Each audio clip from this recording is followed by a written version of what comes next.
Hello again, nerds. Welcome to another very special episode of the Nerd News. This week, we have Ed Sheeran winning a huge mega lawsuit in the music space. Again, we have Daft Punk releasing new music. Also in music, we have some comic book awesomeness as far as like revitalizing the comic book industry. We have Critical Role telling the writers strike to take their time because they're going to be all right. We also have Mortal Kombat rumors and news in not just the video game portion of things, and a whole bunch more.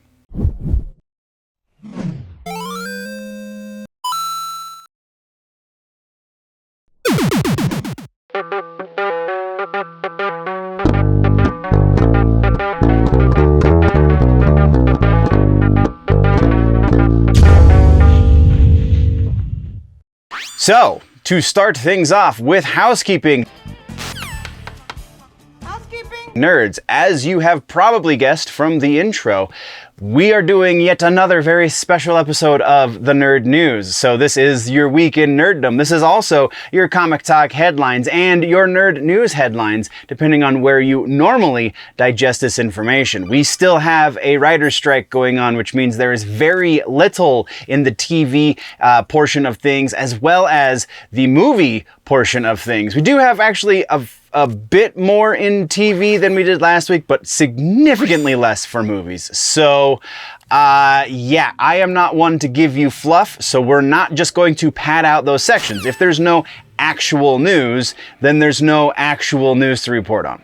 That being said, there are a few pieces of proper housekeeping for the channel that we must take care of quickly. Actually, just one main piece. I think this is not going to be returned to form, but I do believe there is going to be a gap in my schedule this week that we should be able to get a stream in this Friday. I do have some new gear to test out, so that might be riddled with bugs. So if you want to just come see the fire and watch everything burn, then by all means join on the main YouTube channel, Generally Nerdy, Friday night, round about 7:30 Mountain Standard Time.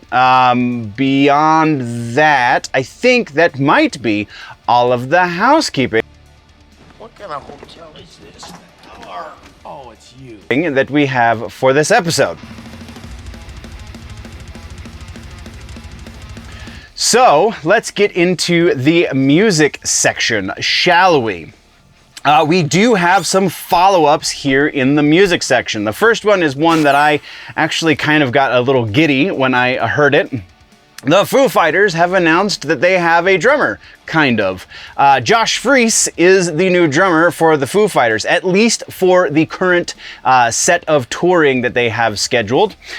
Josh, if you don't remember, Josh played with Nine Inch Nails. Josh has played with Danny Elfman. Josh is kind of amazing. I believe he even played with Wes Borland on Black Light Burns, or not Black Light Burns. Yeah, no, Black Light Burns. I think it was Black Light Burns that he was playing with Wes Borland on. Don't quote me on that because I'm not remembering that one exactly, just kind of shooting from the hip. But still, Josh Freese is an excellent player, is an amazing drummer, is definitely a fantastic addition to the Foo Fighters. So I honestly kind of hope that he sticks around and maybe does an album or two. So that's what we got on that. Let's move next to Ed Sheeran is bringing up some more news, more awesomeness in the legal side of the music industry, which we don't see that very often. But a second lawsuit has just been dismissed against Ed Sheeran for the song Thinking Out Loud, as he is being sued for it kind of sort of resembling I honestly can't even remember the song that he's supposed to have been stealing. Let's Get It On. There we go. I did take the good notes this time. So Marvin Gaye's Let's Get It On is supposedly, the Marvin Gaye estate is suing Ed Sheeran because it supposedly sounds too similar, to which Ed Sheeran legitimately got up in the examination booth or whatever it's called in court and showed the musical theory behind where his song came from from and why it legitimately does sound similar to Marvin Gaye's Let's Get It On. But then Marvin Gaye's Let's Get It On sounds like a dozen other songs that are older than it. So yeah, it was beautiful. It's amazing. Sheeran just kind of gave the entire music, as the performing side of the music industry, a giant W twice now with this lawsuit, because this is the second time he's been sued for the same thing, which is pretty great. So yeah, I did want to note in this the judge's closing statements, the published statements were as follows. There was an excerpt is as follows. Let me see if I can get to it. Here we go. It is an unassailable reality that the chord progression and harmonic rhythm in Let's Get It On are so commonplace in isolation and in combination that to protect their combination would give Let's Get It On an impermissible monopoly over a basic musical building block. Hooray for logic. Isn't that amazing? All right, so that's what we have for follow-ups and corrections in music this week. Let's get to some new music to talk about. New music, we have two new songs that are two new, kind of sort of three songs, but we'll get to that. First one is Mutoid Man. Mutoid Man is something of a supergroup of the outcast musical tastes. So Mutoid Man features members of High on Fire, Converge, and Cave In. All three great bands. If you've never heard of them and you really like aggressive music, check them out, especially Converge. Yeah, they're just great stuff. Mutoid Man released a new single called Call of the Void. It actually comes from a new record from the supergroup. This will be their first record with their new bass player. I believe he is the High on Fire edition. New album is due July 28th. It's called Mutants. This Mutoid Man song and the video that came out with it are great. The video is hilarious. The song is just like, it's like this weird, catchy, poppy, very subversive kind of sound that is exactly what I was in the mood to hear as soon as I put it on. So I'm super stoked that this is a thing that is happening, and I want more of it in my ears, please. As well should you. Go check out Mutoid Man, Call of the Void. It's pretty great. Next, we're talking about some new Dave Matthews Band music. I know we don't talk about Dave Matthews Band very often. I do have an appreciation for the good old DMB, though. That's about as close to a jam band as I ever got. But we specifically were talking about two songs, but he did release a new record this week. So the two songs that I listened to were Looking for a Vein and The Only Thing. The name of the new record is Walking Around the Moon, came out on the 19th. This new stuff, according to the two songs that I've listened to off of this record that we are talking about right now, there is definitely shades of the Dave Matthews from the 90s, the Crash era Dave Matthews, where he kind of got insanely huge. But I feel like there's just a little bit too much of the modern Dave Matthews in here for me to fully appreciate it. Modern Dave Matthews puts his vocal over the rest of the instrumentation, whereas the pop stuff off of that Crash record was still, upwards of 4 minutes. The two songs that I listened to off of this record both come in under 3 minutes and 30 seconds.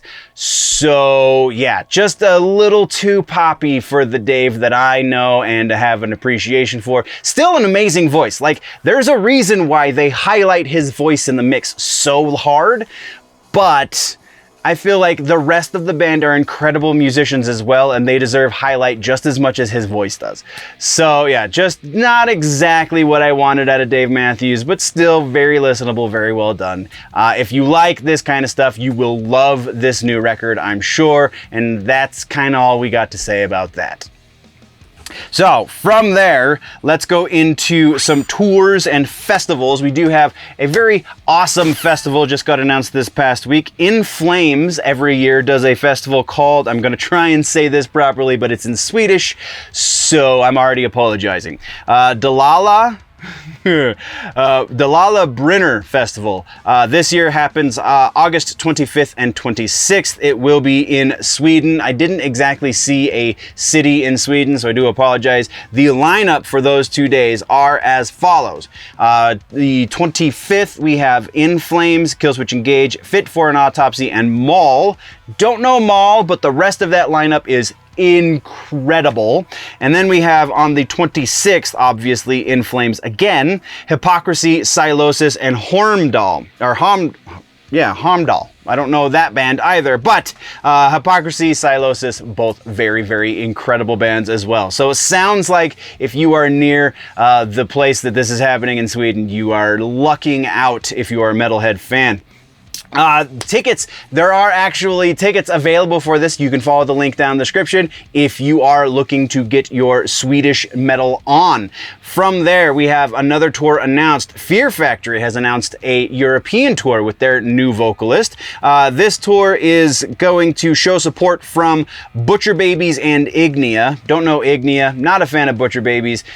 Still very intrigued by the new vocalist of Fear Factory, but starts October 27th in Nottingham, UK, runs through December 16th in Helsinki, Finland. That's pretty crazy, but that is what we have for tours and festivals. So we got a couple of things. So from there, we go to Tool and the state of Florida. And there has been an update to this since the original reporting, and we didn't talk about it last week, so we're gonna do the original piece plus the update that came out, I believe, yesterday morning since I took these notes. But Maynard James Keenan took to the stage at the Welcome to Rockville Festival in Florida and came out on stage in drag, presumably because he was trying to protest the new law about drag shows and how children are not legally allowed to attend a drag show. The definition of a drag show we'll get into in just a moment. But so Maynard has come out again since the initial reporting on this incident and said, I wasn't protesting anything. That's just kind of who I am, which makes a lot more sense to me now because Maynard is a very intelligent person. So for him to protest in such a manner seems highly uninformed because, let's get into this, the way a drag show is defined by the law in the state of Florida is as follows. Any show, a exhibition, or other presentation in front of a live audience which in whole or in part depicts or simulates nudity, sexual conduct, sexual excitement, or specific sexual activities that includes lewd contact or the lewd exposure of prosthetic or imitation genitals or breasts, unquote. So, basically a strip show. It's cabaret, right? So most drag shows, and I've been to a drag show. I think I've been to more than just the one, but only one of them's coming to mind. I've been to drag shows in the past. Not something that's new to me, not something that I'm really uncomfortable with at all. But I would not take anybody under, honestly, I would not take anybody under the age of 25 to a drag show just because certain things in the brain that just like don't fully understand what's going on as far as like the social implications or the larger picture of things until you're into your 20s. So honestly, I would be really apprehensive to take anybody under the age of 25, definitely nobody under the age of 21 to a drag show that is a cabaret. There is a difference between people dressing in drag and performing a thing like say music and a quote-unquote drag show, which is cabaret. You would not take children to a straight cabaret show because there's very probably going to be nudity and sexually explicit content and so on and so forth, etc., etc. Same thing applies on the other side of that coin. So when I saw that Maynard was protesting by dressing in drag to perform music, it was like, how does somebody with such a high IQ not understand the difference between dressing in drag and performing a show and performing a drag, quote unquote, drag show? And apparently he does, because he said, that's not what I was doing at all. I'm just a weirdo. Definitely paraphrasing. So yeah, that's interesting, super awesome. The other piece that we have to talk about for music news is Placebo. I was supposed to go see Placebo this last week, and I didn't because they canceled the show like an hour before it was supposed to start. An hour before doors were supposed to open, so an hour and a half roughly before the actual show was supposed to start.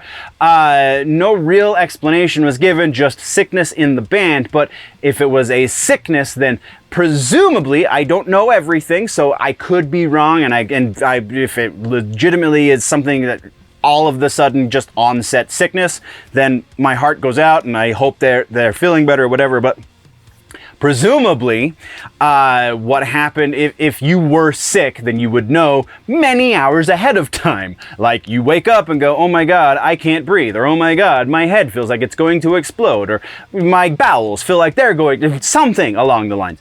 But that, an hour. So in the state of Colorado, right now, we are covered in smoke that has come down from Canada. Thank you very much, Linus Tech Tips. As our air quality is suboptimal. The band Placebo also does not like to be in the States.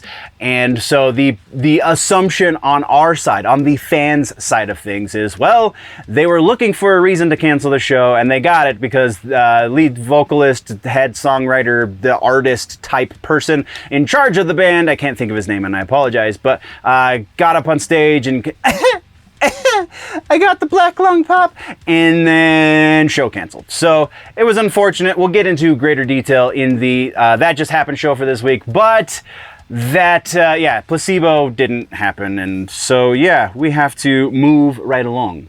As it pertains to Daft Punk. Daft Punk, if you remember, not so long ago, broke up, called it quits, are retiring from the music industry, but then they released new music. What's going on here? It's not exactly new music, and it's not exactly a brand new album. What we got is Random Access Memories, which was the last record that they produced. Random Access Memories is 10 years old, and that makes me feel old. But it's the anniversary edition re-release of the album. It is a 2-disc set. I put Daft Punk back in the top 40 on Billboard, which is awesome because they deserve. I'm very surprised when stuff like this just doesn't stay there for years and years, but it has been a decade, so I can't be too mad at it.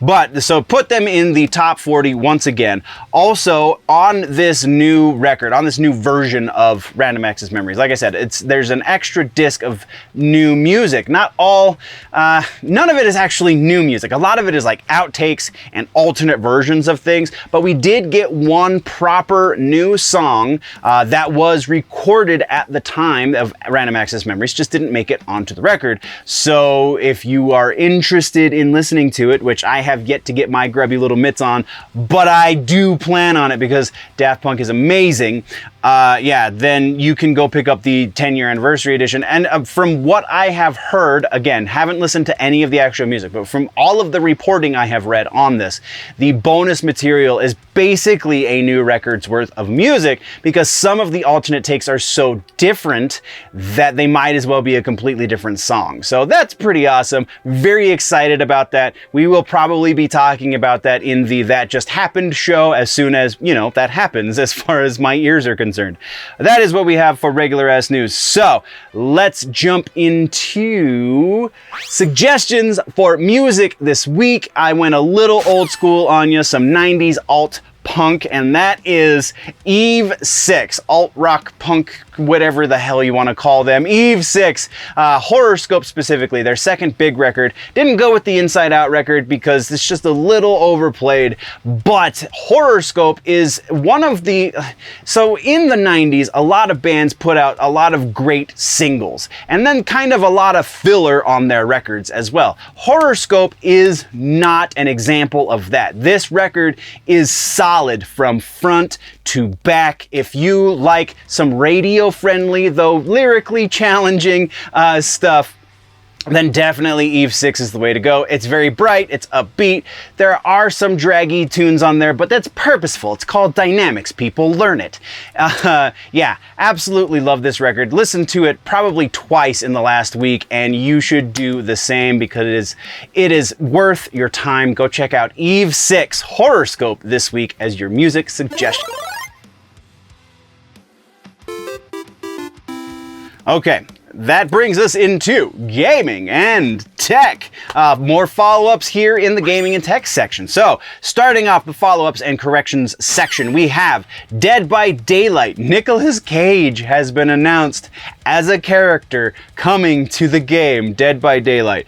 No announcement as to like who he's going to, like if it's going to be some sort of horror movie villain, because, you know, recently he did play Dracula in the Renfield movie. No, that's not what he's doing. He's just likely playing himself in a horror video game, which is strangely amazing, and I love it, and it's just pretty badass.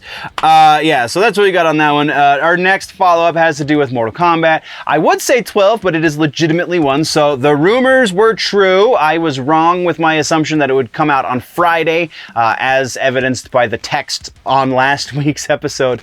But yeah, I thought the trailer was going to hit Friday. It did, in fact, hit Thursday. It is officially being called Mortal Kombat 1. If you have not watched the trailer yet, what the hell are you doing? Go watch it, because yeah, that was badass. But yeah, so Mortal Kombat 1, rumors were right. So far, the rumors were right. We're going to get into more rumors with this game in the rumor section, so stick for that. But right now, as it stands, Mortal Kombat 1, that rumor, and the rumor about, you know, Thursday trailer. From there, we have Spider-Man 2 follow-up. Spider-Man 2 will not, in fact, be a co-op game, as confirmed by Insomniac themselves. This was apparently a rumor that I did not pick up on until Insomniac took it upon themselves to squash it. No, there will be no co-op option for Spider-Man 2, unfortunately. So, from follow-ups and corrections, we now go into trailers. We do have a new trailer this week, and oh boy, is it ever a trailer and a half. Diablo 4 story trailer. Super excited. We also got a gameplay trailer. I think that was 2 weeks ago, so it doesn't necessarily count. Both of them are worth a watch. Still a little divisive. There are still some issues that the fan base is going, I don't know about this just yet. But this trailer does its job. Definitely gets you hype about walking through that story mode. So, yeah, go check it out. It's epic. Moving on. And that actually, it brings us, there's no regular ass news in gaming and tech. I thought there was, but my notes were wrong. So, that brings us to suggestions this week for gaming and tech. And I have to say, I spent entirely too much time in the last week. That's why this episode's going up a little late. Playing Legend of Zelda, Tears of the Kingdom. I seriously bought a Switch just for this game. I will get the other games that we've talked about on here previously, specifically Mario Kart, Smash Brothers, etc. But it was, yeah, Tears of the Kingdom. As soon as I saw the launch trailers and as soon as I saw all the gameplay stuff happening on launch day, I couldn't say no. So I went out and got a Switch and have been playing entirely too much Tears of the Kingdom over the last week. It's amazing. You should play it. I'm not going to waste any more time. Just do it. Do the thing. Do it now. All right, so comic books and books is actually fairly small this week as well. Comic books and movies are going to be our smallest sections. So let's jump into this. Follow-ups and corrections. Daredevil. We've been keeping kind of tabs on Daredevil because presumably there's going to be some sort of correlation between the current Daredevil book that's got Chip Zdarsky and company doing the story and art, and then the upcoming Daredevil series. So Feige has said that, you know, keep your eye on the comics because that's where we're going to be testing ideas for this for live action, and so that's why this has been a thing that's been ongoing for us. But we got a new creative team. Chip Zdarsky and Marco Checchetto, I'm so sorry for mispronouncing that name, will be coming to an end. Their run on the book will be coming to an end in August. Marvel just announced their replacement. We got Saladin Ahmed and Aaron Kudor. We talked about Saladin actually last week for a different reason. I can't remember what it was off the top of my head, but now we'll get a little bit more exposure to his writing. I feel like it was a Batman thing. We'll get more exposure to his writing, and I'm super excited about that. The Daredevil stuff with Zdarsky has not done terribly. It's not great, it's also kind of some of the better stuff on DC right now, so that's saying something, I think. From there, we go to regular ass news. Regular ass news, we got One Piece, and this is super exciting because it is a sign of a shift in the industry, which we've been waiting for. Oh, comic book fans, we have been waiting for. The legendary Chuck Dixon is now doing a book in the Rippaverse. Young Rippa is a YouTuber. His actual name I didn't write down because it's fairly irrelevant to this. Just know he is pushing back against the industry. He's pushing back against woke ideology. He is a young black man who is doing an amazing thing for the community in that he started his own comic book label, effectively, called the Rippaverse. So Chuck Dixon has been brought in to do not a comic book necessarily. He's been brought in to do very specifically a graphic novel called Alpha Core. So graphic novel meaning it's going to be released as a whole book and not as episodic content, but still pretty awesome. Dixon's kind of been around the industry for a long time, so this is a giant stamp of legitimization for the Rippaverse and for the subsection or the large subsection of the comic book fandom that just really wants good story, doesn't give a crap about social politics. This is awesome. That's what we've got for regular ass news. So let's get into our book suggestion for this week. Books suggestion, not comic books again. We're sticking with this literary thing, man. We have Isaac Asimov's Foundation series. There are 6 books that Asimov wrote specifically in the Foundation series. As he got later in his career, there are definitely other books that tie into the Foundation series, but very specifically, we're talking about Foundation all the way through, I can't even remember what the extended books, the title of the extended books, and I apologize, but Foundation series in celebration of season 2 coming to Apple TV+. Let's just catch up. The first Asimov Foundation book is super easy. It's relatively short. I think it's sub 300 pages, so it should take you an afternoon to read. And then from there, they get significantly bigger each book beyond that. And the 6th book is like the Rothfuss book that we talked about last week. So yeah, that is your recommendation for the week. I have read all 6 books. It's been a couple of years, so I'm probably going to join you in this. At least the books 4, 5, and 6 will be, I'll need a refresher on because I've read 1, 2, and 3 so many times. Anyway, go read Isaac Asimov's Foundation books. Start at the front, start in the middle, start wherever you want. They're all fantastic books and you'll piece it together in the end anyway. That is your suggestion for the week. That brings us to the TV portion of today, and honestly, this is mostly follow-ups. So yeah, let's get to this real quick. First up, we have Agatha, Coven of Chaos, might have undergone another name change. According to actress Aubrey Plaza, who's going to be in the show, she's taken to her socials and posted some things. One of those is a picture of a script that has the title, what is the name of the damn, Darkhold Diaries. That's what it was, Darkhold Diaries. So possibly changing the name. Feige is shaking things up over on the Marvel side of things. I think it's because Iger is forcing him to, because he's not making money anymore. Well, not making the same money anymore. And so they feel like it's probably because of certain issues we're not going to necessarily talk about because, you know, public opinion being what it's perceived to be. I don't even think it's 100% public opinion, but Coven of Chaos might have changed its name to Darkhold Diaries, or that could be just an episode title for the series. Remains to be seen, but we will be keeping tabs on this because it's an interesting potential. From there, we go into the fall of the House of Usher. We got an update from Netflix. We got a release window. That release window is August. I believe it was August 30th, though I could be wrong because it's not in the notes. I don't know why it didn't make it into the notes, but there's a link that will take you to the source that'll give you the rough window. I think it was just August as a month. Either way, sorry, bad, we'll follow up, I promise. From there, let's go over to Walking Dead, Dead City. We finally got a premiere date for it. It will be on, or I'm sorry, not finally got a premiere. They bumped up the premiere date is what the news is here. Premieres on AMC Plus June 15th. It is still going to be June 18th on AMC broadcast. But if you subscribe to AMC Plus, then you will get it 3 days earlier. which is awesome because I'm champing at the bit for this one. This is going to be such a cool series. They're setting it up to be such a cool series. I don't want to get ahead of myself. From there, let's go to some more cancellations. Oh boy. Lockwood and Company, if you remember, was a suggestion on this channel some months back because I legitimately watched the entire series in the span of about 2 days, or the entire season 1. It was entertaining. It was very simple. It's based on a young adult fiction novel, which is why it was fairly simple, but very entertaining, definitely did its job and did the thing well, and had you intrigued for more by the time you got to the end. And now Netflix is axing it. So Netflix just really wants people to not subscribe to their service anymore, apparently.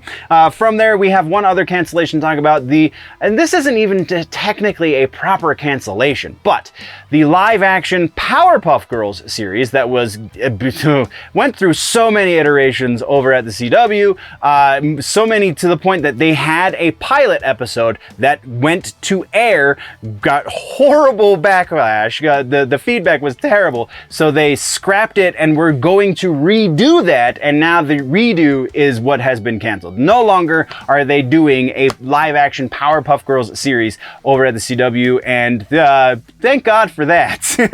From there, that's what we got for follow-ups and corrections. We did get one trailer in the TV section this week, and that is Kong Skull Island, the animated... Oh boy, this is such a rat's nest of things.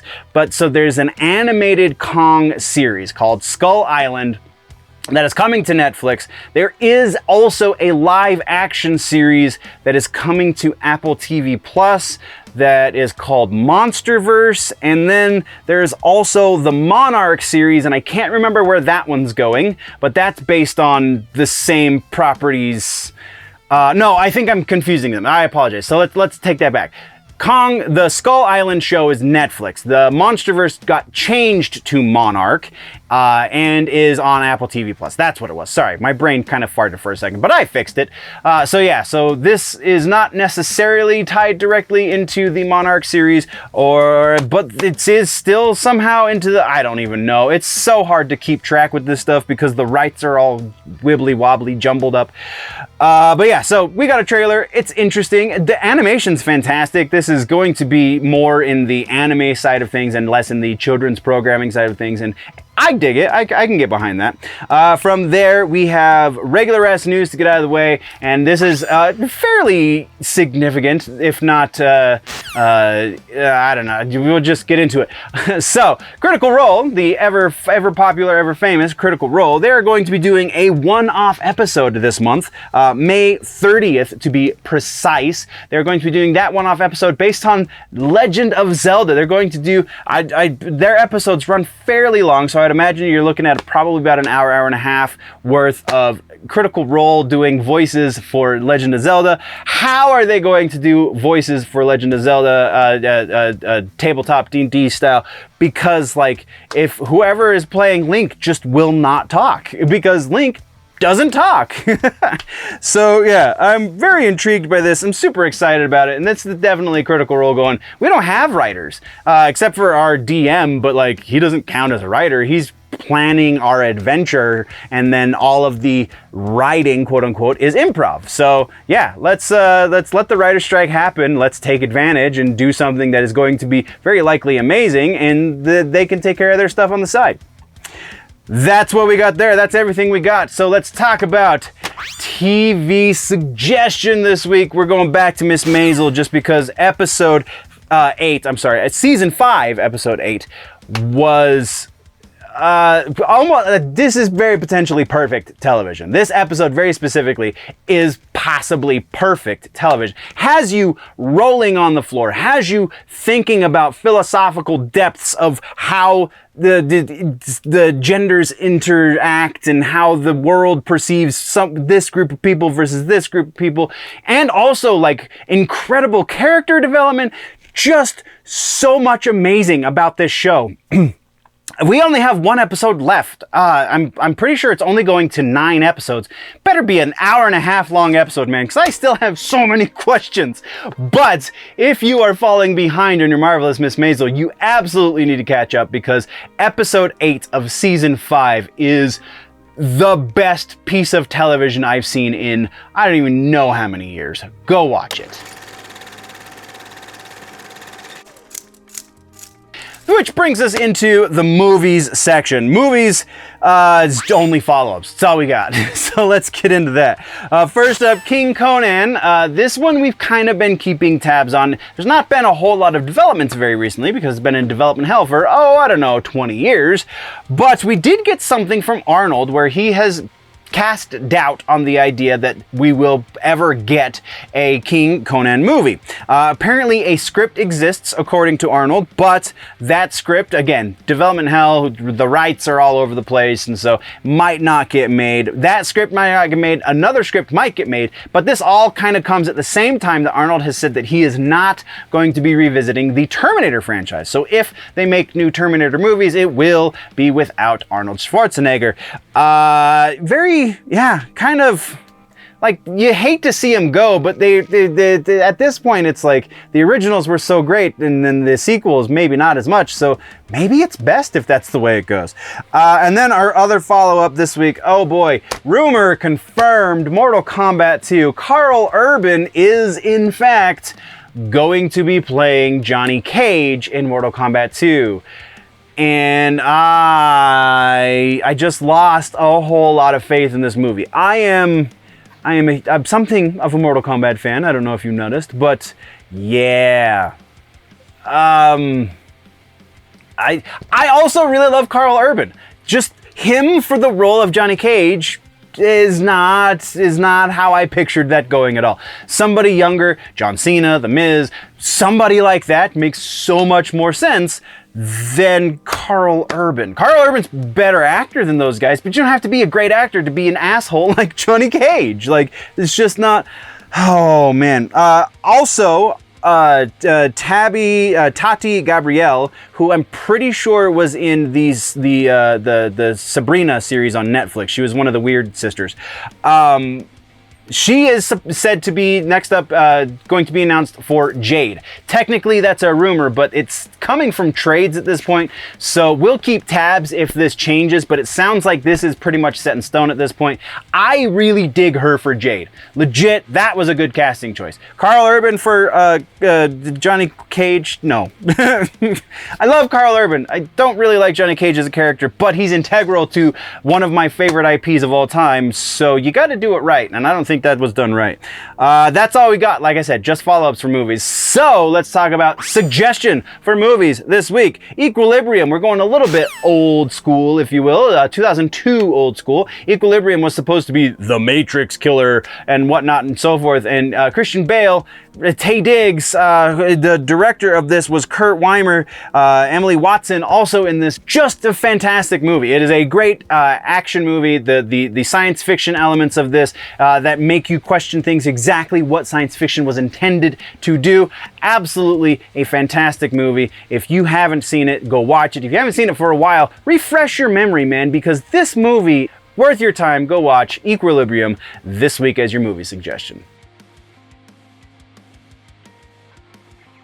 And that rounds us out to the Rumor Mill baby. All right, so Mortal Kombat 1 is our confirmation this week. Kinda, sorta Mortal Kombat 2 as well. Mortal Kombat 1 confirmation obviously happened on Thursday, like they said it was going to. Also, it is Mortal Kombat 1, like they said it was going to be. And then Mortal Kombat 2, Karl Urban, that rumor got confirmed this week as well. So, yeah, a couple of confirmations with the Mortal Kombats. We also have a new rumor for Mortal Kombat. We'll get to that in a moment. But we have a new source for an old rumor. The Ubisoft Star Wars game is our new source. New source says that the open world project has a release window right now of 2024. Which is actually kind of soon, considering we haven't heard any official word on this for some time. So yeah, we'll be keeping tabs on that one for sure as we get closer to the middle of this year. Hopefully we'll get a little bit more rumors surrounding this. Otherwise, let's move into new rumors, baby. So new sources, new rumors. We've got a new one for Fantastic Four. This is another casting rumor for Fantastic Four. This one seems slightly more possible memorable than previous ones. We'll get to that. The rumor is Daveed Diggs is the new actor that the rumor mill is saying will be cast as Ben Grimm, or the blue-eyed, ever-loving thing, ever-loving blue-eyed thing. I had it backwards. I apologize. But yeah, so the whole blue-eyed thing, kind of weird, but Daveed Diggs is a legit actor, and honestly, like, there is Ben Grimm in the comic books is Jewish, and Daveed Diggs is half Jewish, I believe. It's like his mom or something, his dad. So that might be the Feige line of logic that connects these two people, the fictional character and the actor who is set to play him. It sits in line. This is kind of what you're expecting out of Disney Marvel these days. So yeah, I gotta say there's some credibility here. It comes from, honestly, two pretty good sources. So we're gonna put this one at about 75% likely that we'll see Daveed Diggs playing Ben Grimm in the Fantastic Four movie. From there, another Superman Legacy movie, or rumor. But the reason this isn't a new source for an old rumor is this one has to do with Bradley Cooper being legitimately cast as Lex Luthor. Let's take this for a moment.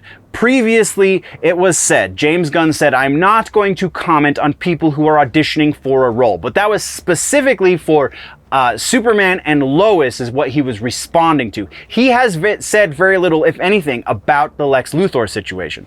So those previous rumors about casting for Lex Luthor, everybody just kind of chalked it up to that. This one, though, seems a little bit more legit because of something else James Gunn has said. James Gunn has said in recent past that he is going to be working with one of his Guardians of the Galaxy actors in the new Superman Legacy.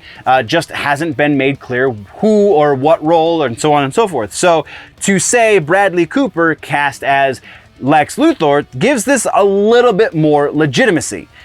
Bad source making this connection, though, so not as legitimate as potentially some people are thinking. We're going to go 70%, and that's a very, very generous 70% for the Bradley Cooper Lex Luthor rumor. From there, we have one more piece of rumor, and that is Mortal Kombat 1. Let's get into this. There has been a reported leak from Amazon as they listed the first DLC pack, the first combat pack for the game, which this just sounds like placeholder. This doesn't sound like legit, but let's get into the rumor. So, leaked characters are as follows: Quan Chi, Omni-Man, Ermac, Takeda, Peacemaker, Homelander. Oh, and I'm a big fat liar. There's one more rumor after this, but so I'll give you that list one more time. Quan Chi, Omni-Man, Ermac, Takeda, Peacemaker, Homelander. There are a number of giant red flags in this one. First, NetherRealm Studios is owned by Warner Brothers. Warner Brothers only has the right to use Peacemaker of those three guest characters on this list. So Homelander, Warner Brothers does not have the rights to, and Omni-Man, Warner Brothers does not have the rights to. So that automatically shows us that this is wrong. The other thing that is a giant red flag here is 3 guest characters in this DLC pack.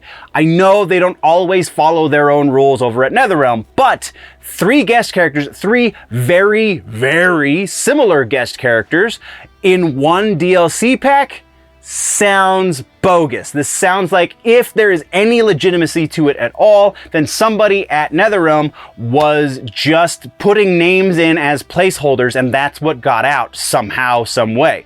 So no, I don't think there is any legitimacy to this as a whole. So we're gonna do these characters individually, percentage-wise, whether or not they're going to be in the game. Quan Chi, I'm gonna put that at about 80% likely. Quan Chi will be in the game. Omni-Man, no, I don't think Omni-Man will be showing up at all. We're gonna put that at about 10%. I'll be very, very surprised. Ermac, I think Ermac is almost a given at this point. I think he will be DLC though. I don't think he's going to be main roster, so that gives this even more legitimacy. But yeah, Ermac, we're gonna put him at about, we're gonna say about 75% to 75% for Ermac.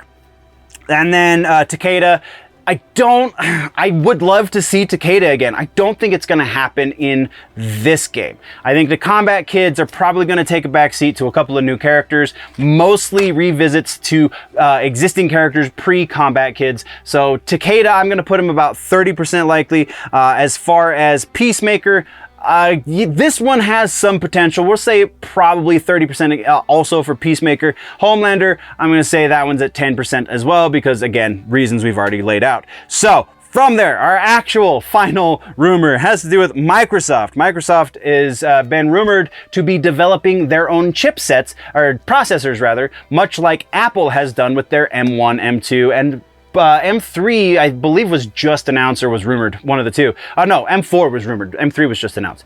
So, there is a reason that they would want to do this. For every reason that Apple gave us that as the reason that they did theirs, same stuff applies to Microsoft. That's the same stuff. But there is a lot of development that needs to go into a new chip. It needs to go into chip development at all. So likelihood seems pretty slim considering how widespread Microsoft has been as far as just like all of the things they have their hands in. So that seems to lend itself to not be true right now. 5 years down the road, will we see a processor developed by Microsoft?